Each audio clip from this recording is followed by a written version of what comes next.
Hi there, and welcome to our AI shortcut video. So in this video, I'm going to show you how you can use ChatGPT to create some printable products super quickly. So the first example I have for you is the New Orleans cookbook recipe cards. So this is actually a set of recipes that I took from a public domain cookbook.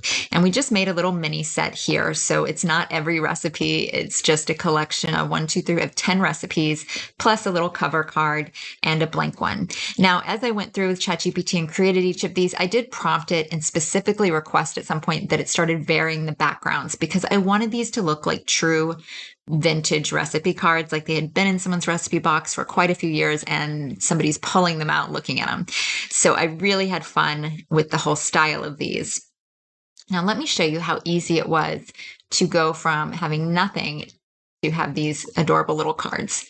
So the original prompt that I gave ChatGPT, it was very much on the fly, so this is not a perfect prompt, but you don't need perfect prompts. And I didn't even use a GPT. Now, I have started developing a GPT for recipe cards specifically, just because it's something that I plan on creating quite a few products in my line because I do have so many public domain cookbooks on my hard drive that I wanted to put to use. So I'm kind of excited to be able to finally do a fun project with them that's not going to take me tons of time. But this is the prompt that I used. This recipe is from a very old public domain book. I'd like you to take the recipe and rewrite it, format it like a traditional cookbook would, ingredients, step-by-step instructions. I'd also like you to cite the source material. This recipe is from the New Orleans cookbook. See the second screenshot for more details. And one of the reasons I also referred it there was because I wanted to make sure it kept cookbook as 2 words. So I'm sending it over there so it will make sure to use the full name of the cookbook, and there's some other like subtitle to it. I want it to use that whole thing. So that's why I told it to go look at the screenshot.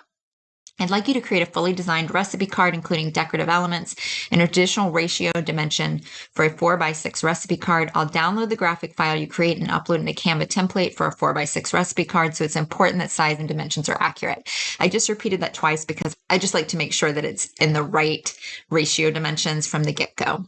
Another thing that you'll notice in these instructions is I specifically tell it to format it like a traditional cookbook would. The reason I told it to do that is because these are very old and in the public domain. They did not provide the recipes in the same way that we're used to in more modern cookbooks.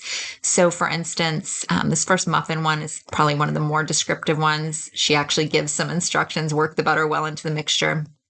But like this one down here, for good cookies, it's 2 cups of sugar, 1 cup of butter, 3 cups of flour, 1 cup of sour cream or milk, 3 eggs, 1 teaspoon of soda. Mix, soft, roll thin, sift granulated sugar over them, and gently roll it in. I don't know about you, but most of us need a lot better instructions than that. So I utilized AI's abilities to flesh out those instructions a little so that it was a real recipe card that's usable. Now, with that said, this is where human oversight is super important. Because I cook a lot, I'm able to go through the recipes, and probably anybody could that's done a decent amount of cooking, and make sure that they made sense. I did not create any of these without going through the ingredients and making sure they actually appeared on the card and making sure the instructions made sense for what we were doing. And that was it. After that, I just kept giving it screenshots of this. A couple of times I went in and tweaked it. If you click this edit button down on the left of any graphic that ChatGPT makes, you can then describe your edits right here.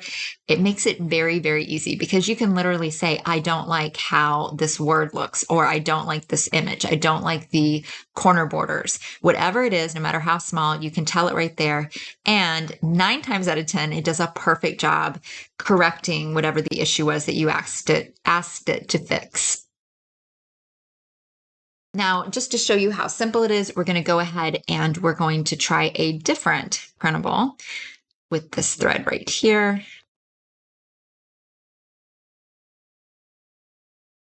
Okay, so let me just read you this prompt. I want to create a set of lunch note cards for parents to drop in their elementary age children's lunchbox. I'd like the message to be uplifting and positive.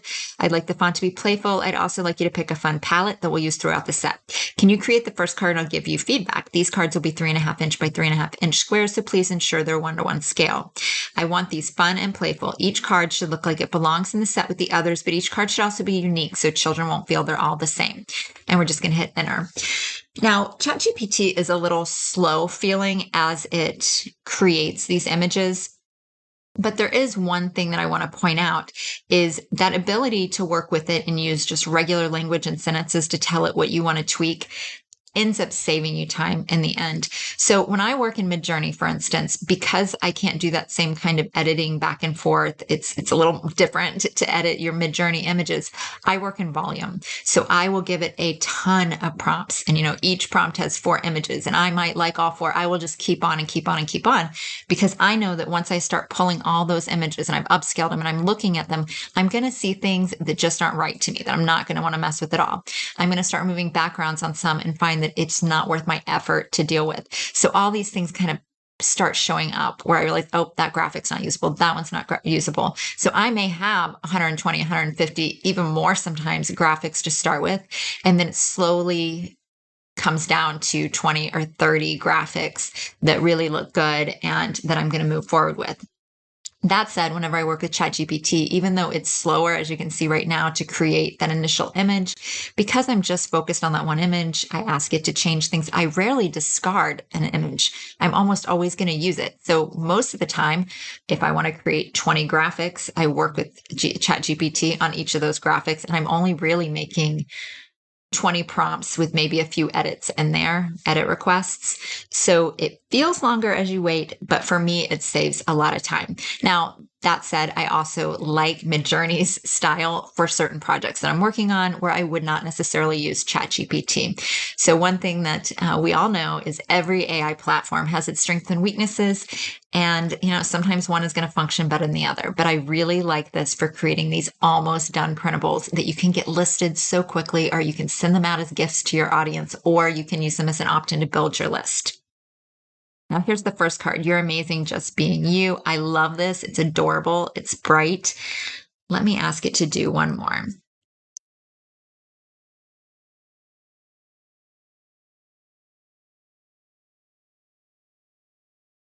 Okay, let's see what it does here. So that's awesome. Can you do another in the same vibe with different messaging and designs? It should still look like it's part of the same set.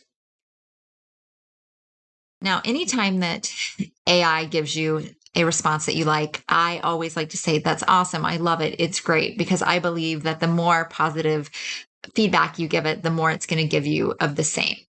So always keep that in mind. Tell it when it's doing things right and tell it when it's doing things wrong. Okay, so we're just going to wait for this one to pop up. Now, what we'll do when we're done is you can click into each of these and then you can download it here. Now, I like to click into it. Let me show you. Okay, so you can technically download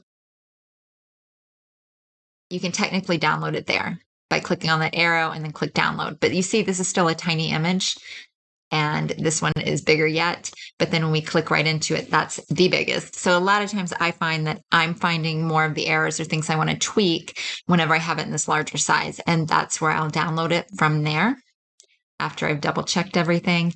And then once we've downloaded it, we will upload it into Canva and we'll just drop it right into these frames. And that's it. It will be done. So here we've got, you've got this. Take a deep breath, do your best, and be proud of you.